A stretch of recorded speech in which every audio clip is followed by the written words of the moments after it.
Yes, people, welcome to my player ratings after Manchester United have beat West Ham United by 3-0 here at Old Trafford. Let's get straight into it. Andre Onana still does mad stuff. Still does mad stuff. Distribution, a couple of times off. He rolled the ball into Casemiro one time in the second half, and I thought it just lost us the ball. Clipped a couple of balls to nobody.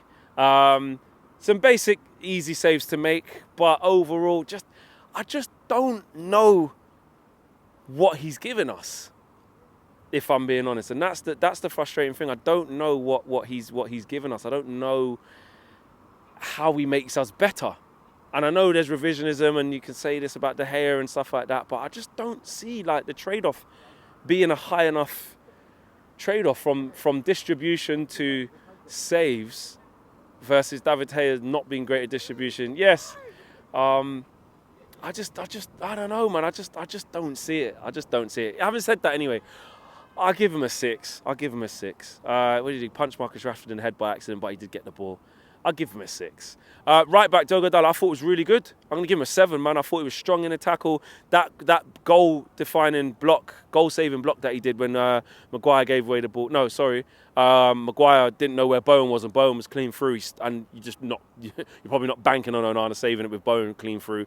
I think it was Bowen anyway, got the shot, but a really good block from Diogo Dalot, which was celebrated around the ground like a goal, to be honest with you. Big fist pumps, big cheer, and just being really aggressive. And actually, he is just improving every game. I just think he's getting much better. And I'm starting to think, and I mean this with the greatest of respects, I love Wambi, but I'm starting to think about Wan-Bissaka less in the greatest respect.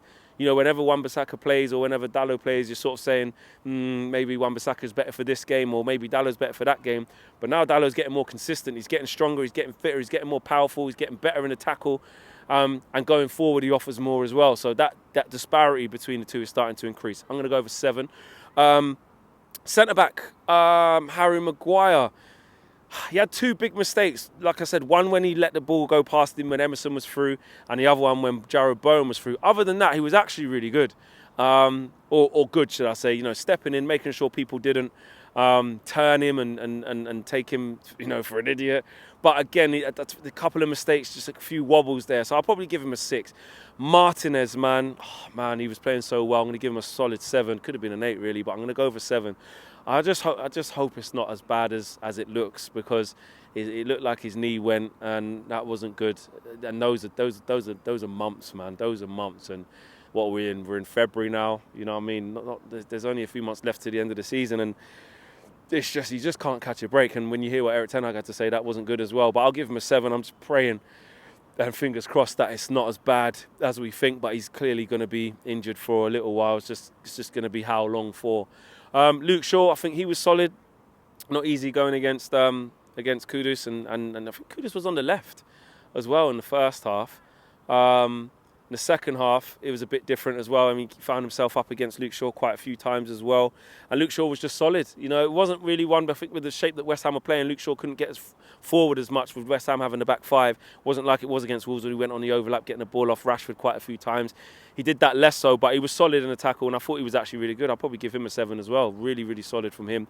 Casemiro done really well for the first goal in terms of nipping in front of James Ward-Prowse to get the ball to Hojlund. Some good switches of play.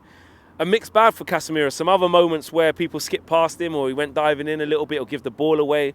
So overall, I probably think it probably peters out or counterbalances to be a 6, I think. But his impact just with him in there just makes us better. But there are still parts of his game where you're like, we need to improve there. We need to get better in that position. But yeah, definitely a big impact, especially for parts of the goals as well. So I'll give him a 6, which I think is fair. Kobbie Mainoo, I'll give a 6 as well. Wasn't his best game, wasn't involved as much as he normally is after the highs of Thursday and being the man. He had a couple of moments. There was a good moment in the first half where he dropped his shoulder and got out of a tight little situation on the right-hand side, or our left-hand side, should I say. Which got people off their seats, give them a bit of a clap. Gave the ball away a couple of times, but that's how it should be in terms of gets to the 60th minute. It maybe hasn't been as involved. He started the last 4 or 5 games, I think it is, if I remember correctly. Take him out, you know what I mean? Bring in somebody else. He's a young kid, he's got to be managed. He's not going to do what he done against Wolves every single game. So I think a 6 is fair for him. Bruno, I'll give a 6 as well. I think he was okay. There wasn't any killer passes. There wasn't any, defense splitting passes. He didn't get that assist. Did he get an assist? No. But in transition, he was good when the game opened up and the game was a bit more open and West Ham there was more gaps in the midfield. But he had a shot on target first half, about 25 yards out, left-hand side. But other than that, still he wasn't amazing. I think a 6 is fair. And into the forward line, Marcus Rashford, I'll give him a 6. I think he was okay. Not fantastic. He wasn't as good as he was against Wolves. We sort of had a clash in the fan debate, sort of saying that why didn't he come off? Where's Ahmad, etc., etc. But in the moment that Rashford's in and he just scored against Wolves, and Garnacho's doing well. Erik ten Hag clearly doesn't fancy Ahmad. He's not going to play. He's not going to play for us under Erik ten Hag anyway. And Anthony's rubbish. So of course Rashford's going to stay on the pitch, but there was times where he looked quite confident, tried to take the ball and drive past players and get his shot off, which I like to see, or get crosses off. Other times he sort of made the wrong decisions. It wasn't his best game, it wasn't his worst. Average, I say 6. Garnacho, I'm going to give a 7. I'm going to give a 7 and gets two well taken goals. The first one obviously gets a little bit of luck with the deflection, but you don't shoot, you don't score. You've got to buy a ticket to raffle, like I always say. I like that. And the second goal was an easy finish into the bottom corner, but took it well, put on a plate by Scott McTominay. But what I will say is that the first half, he wasn't very good, giving the ball away. But these inconsistencies are going to happen with Garnacho. It's expected. That's exactly what's going to happen. So I don't mind that at all. And I think he's just growing in confidence. We have to remember with these young kids, that we're playing them so often because there's no one else. Do you know what I mean? The senior players should be stepping up. We shouldn't have to rely on Kobbie Mainoo like we do. We shouldn't have to rely on Rasmus Hojlund like we do. We shouldn't have to rely on Garnacho like we do. If anything, it should have been another season of bedding in, not starting as many games as he's having to right now. But Anthony can't do anything. And Rashford's been indifferent. And then he's had to come in. Earlier and Palestri wasn't good enough. And for some reason, which we don't know, he doesn't fancy Ahmad. So, fair play to Garnacho, man. He's doing really well. And to take that little celebration from Kudus, he's got the little cheeky chap about him as well, where he can backfire, but he's not scared to do it. And actually, that little picture of Hojlund, Garnacho, and Kobbie Mainoo was just one for the future. It's a brilliant one. Probably going to be a collector's item in the future. And then Rasmus Hojlund, he's going to get an 8 for me. He was my man of the match. It could have been Dalot, but I'm going to give it to Rasmus Hojlund. I think the finish that he has for that first goal shows that he can score all type of goals, yeah? All type of pattern and style, yeah? Left foot, right foot, you know what I mean? Bundle it into the net, messy, whatever you want. Headers, whatever you want. So I like that from Rasmus Hojlund. He's going to get 8 for me. He was my man of the match. A lot of people did give man of the match to Dalot, actually, because it was slim pickings today. Because it was 3-0 and we coasted to an easy victory in the end. But the performance still had bits about it where we didn't quite like, but who cares? 3-0. And we go on. Subs, Scott McTominay, come on, got an assist, give him a 6. Did okay. Raphael Varane, come on, clearances, done well, 6. Who else came on?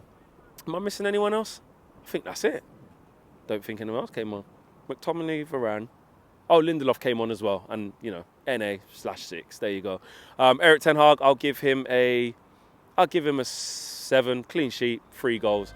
Only downer, like we said, is Martinez. Hopefully he's not too badly injured, but it doesn't look good. Smash the like on the video, subscribe to the channel if you're new. I'm out of it.